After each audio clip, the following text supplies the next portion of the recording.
ফ্যানের বাতাসলে আন্দোলন করো, কয়লা নাই কয়লা আইব, রাজপথে আন্দোলন করো। গজব যে আসমান থেকে আইতাছে এটা টের ভাও না, এটা টের ভাও না। ওকরে গড়ে কি ফ্যান চালায়ও কিন্তু যান বাঁচতেছে না, কথা কোন ঠিক না বেড়ে? তো ইত্যাতে কইলা নাই, বিদ্যুৎ নাই, আন্দোলন একটা সুতা, ইত্যাটা কি সুতা। মাননীয় প্রধানমন্ত্রী দেখো যে দেশ থেকে আনার দরকার আনবে, ঘাটতি তো হইতেই পারে, পেঁয়াজের দাম বাড়ে কি আবার কমে না? তো উৎপাদন যখন নাই, চাহিদা যখন বাইরে যায়, দাম দর তো এদিক সেদিক হইতেই পারে।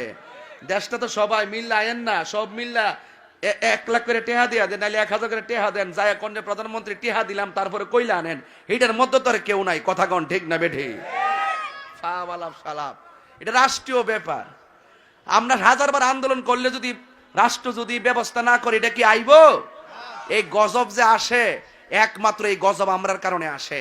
তুফান বলেন, তুফান বলেন,